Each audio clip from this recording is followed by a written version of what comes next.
Bolas de fuego. Confesión por Fabián Román. Relatos de los abuelos. Esta historia me la contaba mi abuelita Ana cada vez que se quedaba conmigo a cuidarme en las noches, mientras era adolescente y mis papás tenían que salir a trabajar.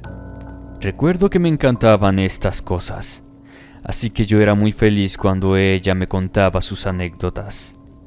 Ella dice que lo que vio le pasó cuando era joven y que de hecho por eso dejó su pueblo. La abuela Ana vivía en Magdalena, un pueblito de Jalisco cerca de Tequila y de un río. Ella dice que ahí era un hecho bien conocido que había algunas brujas que se transportaban por los cerros en una especie de bolas de fuego. Cada que las veía en la noche se asustaba mucho, pero como era atrabancada, pues quiso saber qué eran realmente. Una noche, ya que todos en su casa estaban dormidos, se puso la ropa de uno de sus hermanos para andar más cómoda y se brincó la barda de su casa para ir directo al cerro. Esperó unos minutos y de pronto observó a una de esas bolas pasar por encima de su cabeza. Ya conocía el camino, así que no le dio trabajo seguir a la bola que cayó a tierra a unos 200 metros de distancia. En ese punto fue con más calma porque podía escuchar voces a la distancia y ver la luz de un fuego. Con cuidado se escondió detrás de unos árboles que quedaban en la linde de esa hoguera improvisada. Ahí vio desnudas y bailando a varias mujeres que no conocía, pero a una la identificó como su vecina Clara, viuda desde hacía varios años porque su marido murió en circunstancias misteriosas.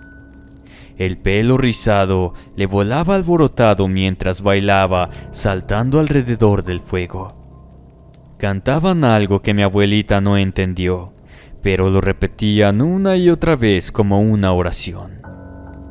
Mi abuela estaba como hipnotizada porque decía que no podía apartar los ojos del fuego.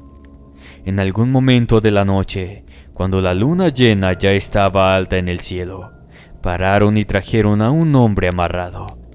Estaba joven y aterrado. Mi abuela se llevó una mano a la boca para no gritar cuando vio lo que le hicieron.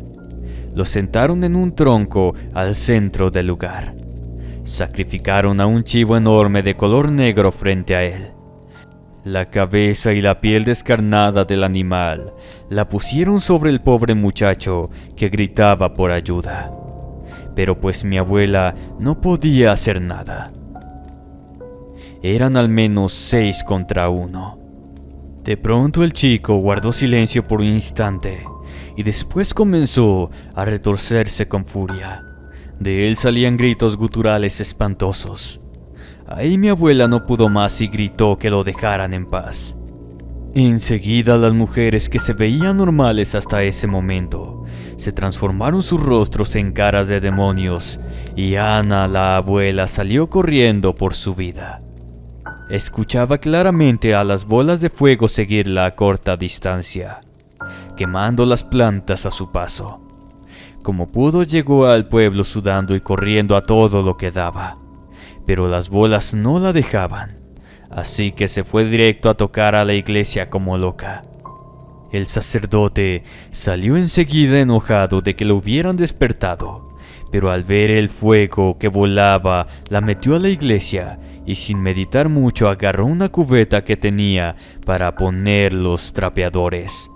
La llenó de agua bendita y salió con todo el valor que pudo a aventarles un balde a esas cosas que daban vueltas por la iglesia, sin dejar a su presa. Le dio a una que cayó desde una buena altura y resultó ser la vecina. Las otras se fueron dejando ahí a su compañera bruja, que quedó muy mal de la caída. La acabaron de linchar los habitantes.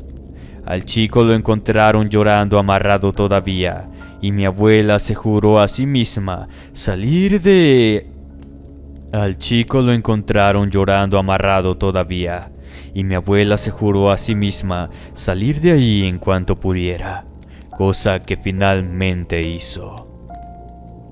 Espero les haya gustado esta historia. Muchas gracias por contarla.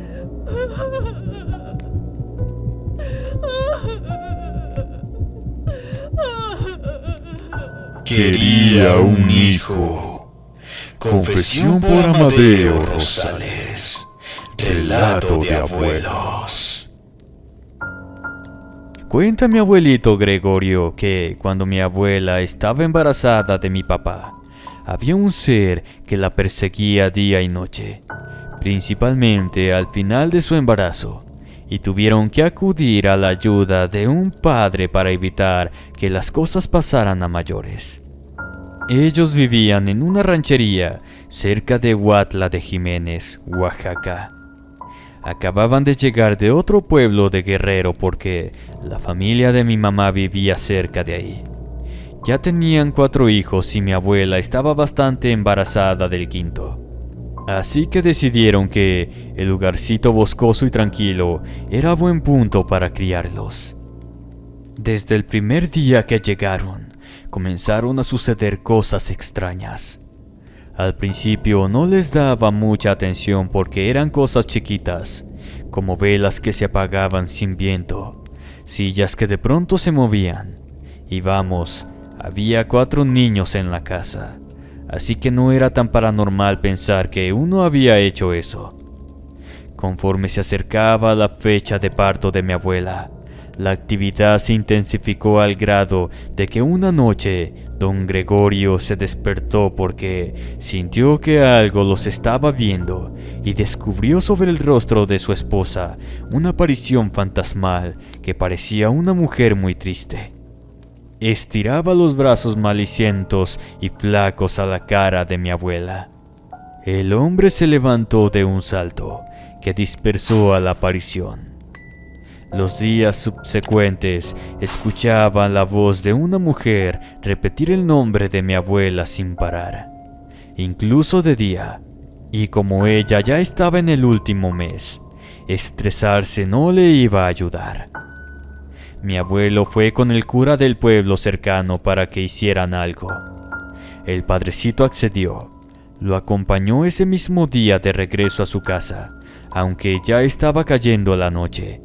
A su mujer e hijos los había mandado a la casa de sus suegros para que no corrieran peligro. En cuanto el padre comenzó con sus tareas, la casita se cimbró con los aullidos asustados de una mujer que gritaba que dejaran a su hijo, llorando porque la dejaran tener a su bebé. El sacerdote dijo que, aunque esa no era un alma especialmente maligna, tendrían que buscar sus restos para que descansara, porque al parecer no se iría hasta que sus huesos estuvieran en otro sitio. Ambos estaban igual de perdidos, pero como el espíritu parecía limitarse a la casa, comenzaron ahí. Buscaron por todos lados alguna irregularidad, y el padre vio que algunas de las tablas del piso de una de las habitaciones eran diferentes. Decidieron quitarlas y al excavar encontraron los restos de una mujer. Mi abuelo reconoció al cadáver como el alma que los atormentaba, porque tenían la misma cara huesuda y los mechones de pelo esquivos en la cabeza. Con todo el respeto que pudieron tener, la sacaron de ahí. Se dieron cuenta de que tenía un cordón umbilical aún pegado al cuerpo, pero no vieron a ningún bebé. El padre la llevó fuera de la casa y le hicieron una tumba que él bendijo. Después de eso ambos se fueron del lugar. Mi abuelo ya no supo nada más de la ranchería porque prefirió irse a vivir con los papás de su esposa. El padre después se enteró y le contó a mi abuelo años después que visitó el lugar, que decían que por ahí una muchacha que era amante del capataz había desaparecido hacía años atrás. En el pueblo contaban que la última vez que la vieron estaba embarazada, Ya no se supo más de ella después, ni hubo quien preguntara. Era hija única de un matrimonio que había muerto de enfermedad años antes. Esta es la historia de mi abuelito Gregorio, y espero haya sido de su agrado. Buenas noches.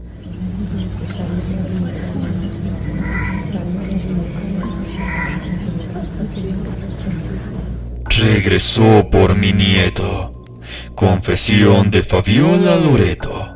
Relatos de abuelos.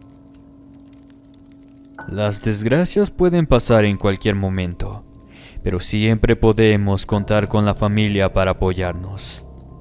Lo que les voy a contar le pasó a mi abuela Lili, cuando desgraciadamente tuvo que enterrar a una de sus hijas. Mi abuelita Lili tuvo 3 hijas. Una se fue a Estados Unidos, otra se quedó a vivir con ella y la tercera, mi tía Atena, murió en un accidente. Básicamente somos una familia de mujeres.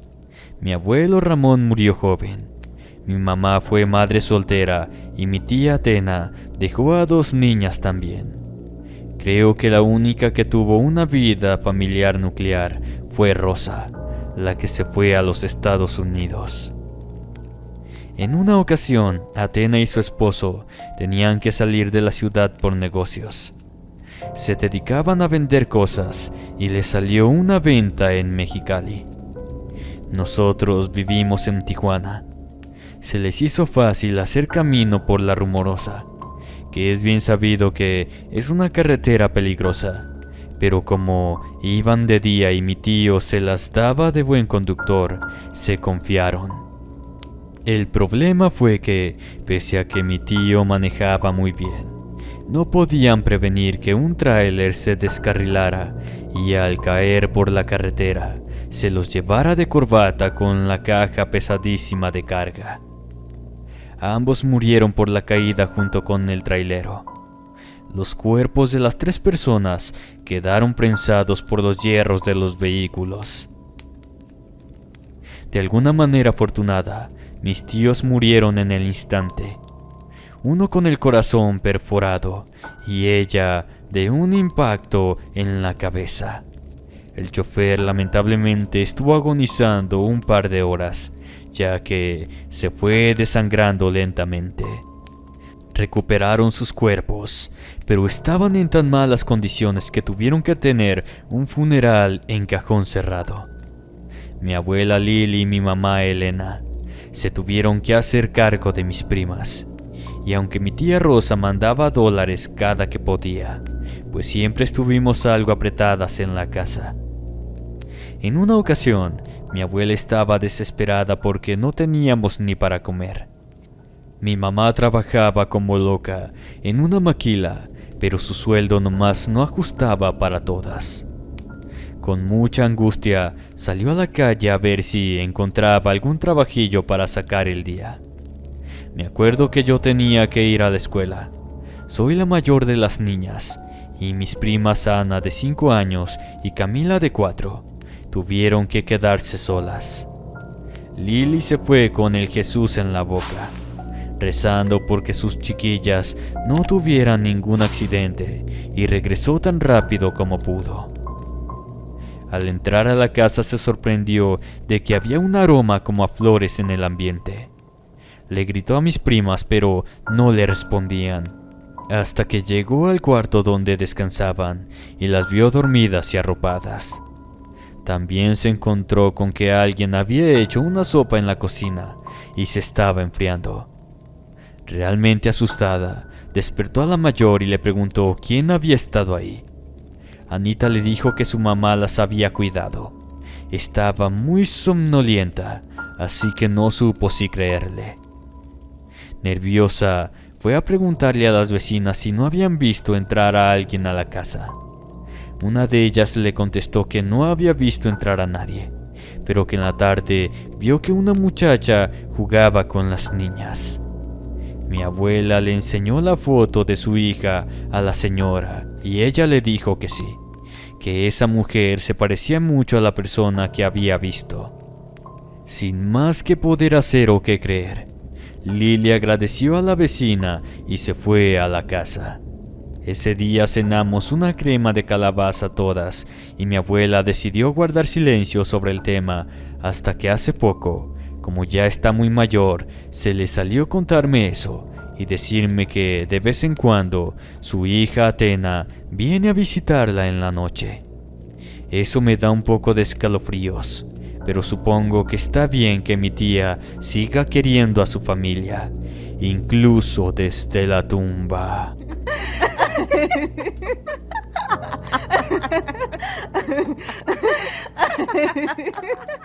El cenote. Confesión por Ramiro. Relato de los abuelos. A mi abuelo siempre lo conocieron como Don Roberto. Tenía fama de ser muy buen juicio y honrado, y pues la verdad creo que lo tenía merecido después de lo que le pasó y cómo vivió para contarlo. Don Roberto, que me tocaba hablarle así porque era de esas personas formales que piden que le hablen de usted y con títulos. Vivía en un lugar cerca de Mérida. Decía que por allá se cuentan muchas cosas sobre los cenotes, que para los que no los conocen son como lagos que se encuentran debajo de la tierra, como cuevas llenas de agua con una abertura al cielo. A él le gustaba pasear desde siempre. Le encantaba caminar por la selva para relajarse, y lo hizo hasta que las piernas ya no le dieron para más. En una de esas, cuando sus hijos estaban todavía chicos y estaban en necesidad de mucho dinero porque su mujer se le enfermó y no sabía qué hacer, se internó un poco más de lo usual sin darse cuenta. Dice que no sintió cuando casi se cae al pozo de uno de esos cuerpos de agua que tan escondido se encontraba entre las plantas. Cuando se asomó a ver qué había abajo, distinguió la voz de una muchacha que lo llamaba por su nombre. Primero le decía que bajara para ayudarla, pero don Roberto el abuelo le contestó que no traía las herramientas con él, así que se iba a regresar al pueblo y a traer a varios hombres con él para sacarla. Enseguida el tono de la voz cambió. Ahora le decía que no, que ella solo lo quería a él.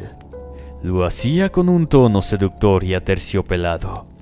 A mi abue se le hizo extraño, así que le negó de nuevo, pero insistió en traer ayuda. Como la voz no despertaba su lujuria, intentó con la codicia. Le dijo que si bajaba y la sacaba del pozo, ella le daría un tesoro que había encontrado ahí, que por eso quería que solo bajara él, porque si no, lo tendría que compartir. Don Roberto necesitaba el dinero, sí, pero siempre fue una persona derecha, así que le dijo a la aparición que ya dejara de molestarlo, que no iba a hacer nada, y empezó a irse del sitio. Enseguida escuchó el chapoteo de agua bajo sus pies y luego vio con horror cómo una mezcla espeluznante entre mujer y cocodrilo salía furiosa del cenote, corriendo en 4 patas tras él. El miedo le dio alas. Entonces, como si fuera atleta olímpico, llegó corriendo al pueblo. Como a mitad del camino, la criatura ya había dejado de seguirlo. Pero él no paró hasta llegar a su casa. No podía hablar con su mujer o hijos al respecto, así que se fue por un par de tragos a la cantina y habló de eso con sus amigos. Uno de ellos, pensando que la criatura de verdad tenía algo que darle, se metió en la selva en busca del famoso cenote. Ya no se supo más de él, y don Roberto ya no volvió a pasar por ese rumbo. Luego se compusieron las cosas para su familia, sin necesidad de recurrir a tratos paranormales o arriesgar la vida. Infraescuchas, hasta aquí los relatos del día de hoy. Esas historias que nos cuentan o nos contaban nuestros abuelos, las cuales nos llevan a veces a una época pasada muy interesante, donde lo paranormal realmente asustaba. Por favor, déjame en la caja de comentarios cuál historia te gustó más. Me despido no sin antes invitarlos a que se suscriban al canal si aún no lo han hecho y activen la campanita de notificaciones. Les deseo dulces pesadillas, buenas noches y hasta la próxima.